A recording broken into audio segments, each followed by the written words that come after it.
IPC धारा, CrPC और जो एविडेंस एक्ट है वो बदल गया है। नए कानून भारत के अंदर लागू हो गए हैं और इन 3 कानून को लेकर सियासत भी खूब हो रही है। बहरहाल इन कानून में क्या है, कौन सी धाराएं अब किस सेक्शन में लगेगी, इन तमाम मुद्दों पर बातचीत करने के लिए हमारे साथ कानून के जानकार और एडवोकेट शिवनंदन भारती मौजूद हैं। शिवनंदन भारती जी, नए कानून कितना असरदार होगा? देखिए, यदि आप इस कानून की, मेरा जो व्यक्तिगत राय है और जो कानून का ये चीज़ मैंने देखा है, तो पहले ये समझिए कि ये कानून जो बदले हैं इसका पूरी तरीके से प्रभाव जो है न्यायिक कार्य में जितने लोग लगे हैं, चाहे वो वकील हों, जज साहब हों या पुलिस प्रशासन हो, इन तीनों को एक सेक्शन को दिमाग में बैठाना, चूँकि वो पोजीशन अपना चेंज कर रहा है।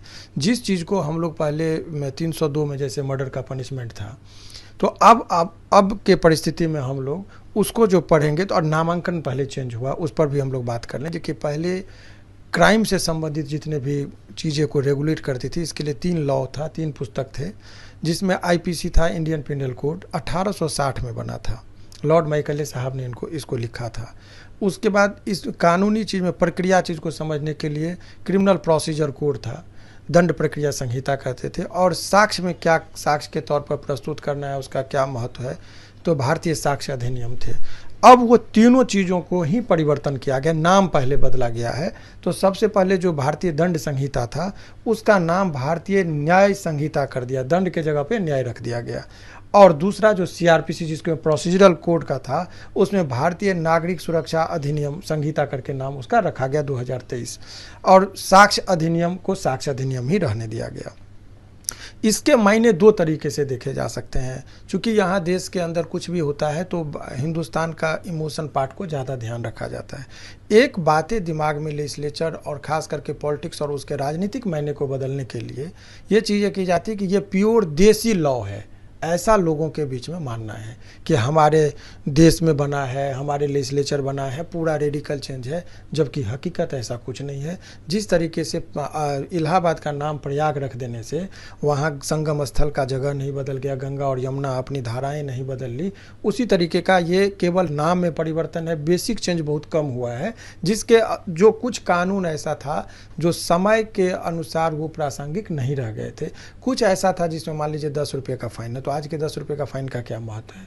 कुछ सजाएं ऐसी, कुछ धाराएं ऐसी थी जिसका अब कोई महत्व ही नहीं है, तो उस सब चीज़ को हटाया गया है और कुछ चीज़ों को जोड़ा गया। लेकिन 99% चीज़ वही रह गया है, डिफिनीशन वही रह गया है। इसीलिए ये जो आप समझेंगे कि इस कानून के बदलाव से समाज में कोई परिवर्तन होगा, समाज में बहुत ऐसा होगा कि अब क्राइम नहीं होगा, पूरी तरह से रुक जाएगा, इसका कोई मतलब नहीं है।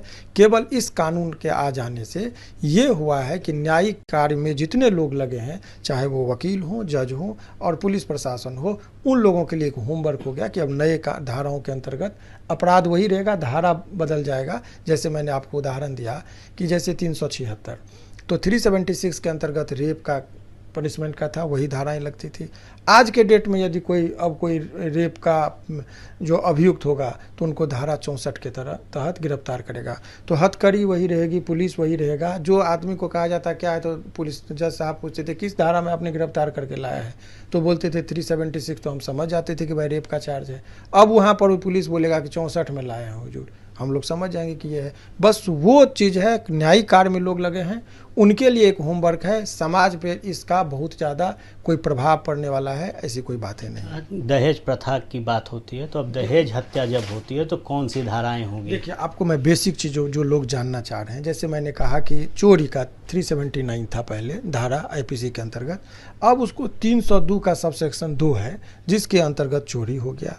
लूट पहले 390 में जो डिफाइन था हम लोगों का सारा चीज़, अब उसको 309 में नए में आया है। दहेज पहले 304 बी में था, अब उसको धारा 80 के अंतर्गत लाया गया है। जो तक जो बना है उस तो पोजीशन वही चेंज किया है, डिफिनीशन का। अब जो आम जनता के दृष्टिकोण से आप देखेंगे जिनको ये ज़रूरत होगी, तो आप एक चीज़ समझिए कि पहले जो ये कानून था वो पूरे समाज में ये फैला हुआ था, और कुछ लोग जो कानून के बारे में ABCD नहीं जानते हैं, पढ़े लिखे नहीं थे, वो भी कानूनी सेक्शन में बात कर लेते थे। जैसे एक उदाहरण के तौर पर समझिए अपभ्रंश भाषा में, कि यदि कोई ग्रामीण कल्चर में कोई व्यक्ति यदि किसी महिला को देखकर गलत नियत रखता था, किसी को छेड़ देता था, तो बोल चाल के भी भाषा में लोग कह देते थे कि बड़ा छिहत्तरा आदमी है, यानी कि बहुत ठेठ अंदाज में बोलते थे और वो समझ जाते थे 76 से निकला था छिहत्तरा। यानी कि आम जनता भी लोग सेक्शन की बातें करती थी, बड़ा किसी को देखता था बड़ा फ्रॉड टाइप का, बड़ा बड़ा 64 आदमी है ये कहते थे।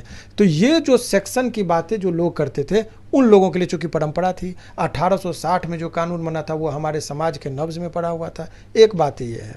दूसरी बातें जो परिभाषा, ये जो मोटी मोटी पुस्तकें आप देख रहे हैं जितना ये है, उसमें शब्दों की व्याख्या की जाती है। तो शब्दों की जब व्याख्या की जाती है तो अभी एक उदाहरण के तौर पर आप समझेंगे कि अभी हम बैठे हैं यहाँ पर, 4 लोग आएंगे और बंदूक दिखाकर मेरा मोबाइल और पैसा छीन के चले जाएंगे, तो बाहर हल्ला होगा कि वकील साहब के चैम्बर में डकैती हो गया।